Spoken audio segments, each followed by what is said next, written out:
গাজায় আটক জিম্মিদের ফেরত আনতে শিগগিরই একটি চুক্তি হতে যাচ্ছে বলে জানিয়েছেন মার্কিন প্রেসিডেন্ট ডোনাল্ড ট্রাম্প।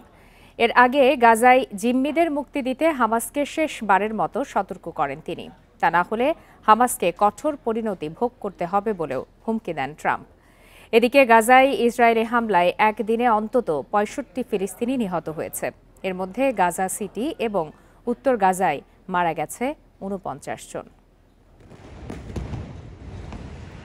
গাজায় প্রায় ২ বছর ধরে চালানো বর্বর আগ্রাসনে এবার ইসরায়েলের লক্ষ্য গাজা সিটি দখলের। শহরটিতে হামলা জোরদার করেছে আইডিএফ।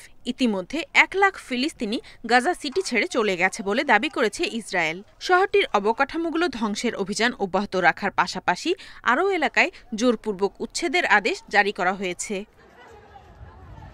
গাজার সিভিল ডিফেন্স জানিয়েছে, ইসরায়েলি হামলায় গাজা সিটির কমপক্ষে অর্ধশত ভবন মাটিতে মিশে গেছে। ক্ষতিগ্রস্ত হয়েছে আরও শতাধিক, ধ্বংস হয়েছে ২০০টির বেশি তাঁবু।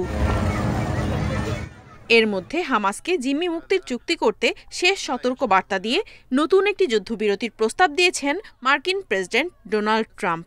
প্রস্তাবটিতে আটক সব জিম্মিকে অবিলম্বে মুক্তির বিনিময়ে ইসরায়েলি কারাগারে আটক ২ থেকে ৩ হাজার ফিলিস্তিনি বন্দীকে মুক্তি এবং গাজায় যুদ্ধবিরতি কার্যকরের কথা বলা হয়েছে। প্রস্তাবকে স্বাগত জানিয়েছে হামাস। এ বিষয়ে কিছু জানায়নি ইসরায়েল, যদিও ট্রাম্পের দাবি এতে সম্মত ইসরায়েল।